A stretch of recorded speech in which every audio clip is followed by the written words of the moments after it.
So I'm going to be teaching you guys how to send an appeal to YouTube that will actually get you a positive result, because I see so many people coming to me telling me that they have sent an appeal several times and they end up getting rejected each time they send this appeal to YouTube. This is because you are not doing it the right way. There is a right way for you to send an appeal to YouTube, and this is what I'm going to teach you in this video. Now, whenever you're about to send an appeal to YouTube, I want you to think about it like you're about to write an application letter to get a job. So when you are writing an application letter to get a job, your job is actually to convince the person that is going to interview you to see you as the best person for that position. So whenever you're writing your appeal, you want to convince the person that is going to be reviewing your appeal and that is going to be reviewing your channel that you did not make any mistake. So I want you to think about your appeal video as an application letter to get a job. Now, I want you to be as polite as possible, because so many of you guys are not really polite whenever you are sending this appeal. I want you to realize that the person that is going to review your appeal is actually a human being like you. That's if you are actually looking for a real human review. So I want you to be polite enough that when you are sending the appeal, you don't add insults, you don't get angry because your channel was terminated or your content was removed from YouTube or you had a reused content or demonetization. No, I don't want you to be emotional, because when you are emotional as you are sending the appeal or writing the appeal or making videos for the appeal, you actually get angry and you say things that are not pleasant. So if you are polite enough for the person to look at and say, okay, let me properly review this person's channel and grant them their request. Now, the second way for you to get your appeal approved as you are scripting your appeal or making videos for your appeal, make sure that you have details about the reason why you are sending the appeal, telling them this is how you create your content,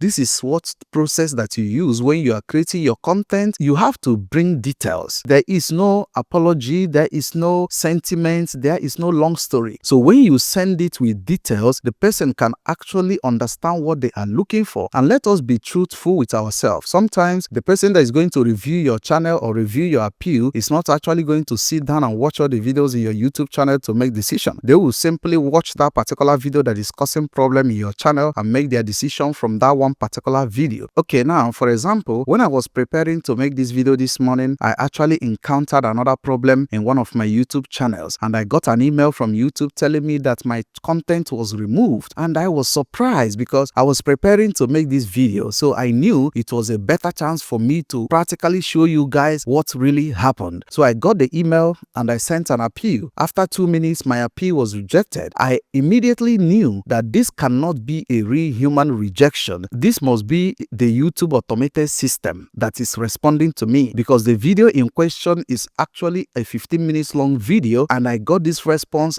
after 2 minutes. So it is not possible for a real human to review this particular appeal in 2 minutes when the video itself is actually 15 minutes long. I said, no, this is not going to stand. So I went on my YouTube channel, went to the dashboard, chatted up the team YouTube on my dashboard directly, and I requested to speak to a YouTube manager. So whenever you are chatting with them, it might be some specialist chatting you or some person that has no answer to your question or some person that has no enough experience, because some of their experience at YouTube is actually about the article that YouTube has already provided in their platform. So they can just be replying you the same way an automated system will reply you. So you need a professional, someone who have real experience. So I will advise you, request for a YouTube manager when you are chatting with them, or you request for a supervisor. They will actually understand your troubles and they will actually help you out. So I reached out to YouTube, requested for a manager, and the person was able to look at the appeal, and the person was like, okay, cool, I'm going to send it to the internal team to take another look at your trouble. So sometimes the person that you are chatting might tell you you can only send an appeal once, and once you have sent it, you cannot send another one. That is not actually true. There is some situations where they can take a second look at your channel. They will send the whole details that you have provided for them. They will send it to the internal team to actually take a look. This can actually take some days for them to come to any conclusion, and most of the times the conclusion will end up being being a positive conclusion. So I want you to make sure that you don't just relax and accept any type of response you get from YouTube, because most of their response are actually coming from an automated system of YouTube sending you this response. And an automated system is not a real human. Sometimes I will advise you to go to X, former Twitter, and reach out to Team YouTube on X, tweet about it, send them a direct DM. And when you go to X to take a look at everything that is going on with other YouTubers, you actually find out you are not standing alone. A lot of people are having the same problem with YouTube. So if your YouTube channel is being terminated, it's a special kind of case as well, because you cannot go to your YouTube dashboard and chat them directly because your channel is gone. There is no way for you to reach out to them. So in this case, I will advise you to reach out to them on X. That's your better chance of talking to them directly. And sometimes you have to tweet about it over and over and over and over again before they can actually pay attention to you. And if your channel is terminated, there is a high chance for you to get it back if you can actually get to the details of your appeal. Tell them how you create your content, your niche, everything about your content. You want to make sure that you present to them to understand the type of content you create, and for them to know that this decision that they made is actually the wrong decision. And in some cases where you actually know that you have committed a crime, YouTube has rules and regulations. They have their community guidelines. If you know that you have actually committed a crime on YouTube, that you have actually failed one of the community guidelines, you need to make it clear to YouTube. In some cases, they can give you a second chance. In some cases, they can look at the content you have uploaded on YouTube. They look at how many years you have been working on YouTube, and this is actually your first time losing your channel and stuff like that. They can actually give you a second chance and return your channel. So in these cases, they will tell you that this particular strike cannot go off your channel. It will be like a severe strike, and that strike will actually remain in your channel, but you can get your channel back and your channel can keep on running. All you have to do is to be careful to avoid next time. In some cases, that is reuse content. Now you have to do a proper video. This is where you video the process of your content creation. This is where you video the process of how you make your content and everything. So you want to actually show them all that process before you can submit the 5 minutes long video they ask you to create. So if you are able to do all this, there is high chance for you to get a positive result with your appeal. You don't just send appeal. I want you to be intentional, okay? If YouTube is your full-time job, or if you are looking to go to YouTube as a full-time content creator, you want to be intentional about it. Thanks for watching this video. If you enjoyed it, make sure you subscribe to the channel. Make sure you turn on notification bell. Make sure you actually like the video so that we can reach more people. And I will also be going live on the channel to review people's channel and give them advice, getting rid of reuse content, termination, and everything. Thanks for watching. Catch you guys later.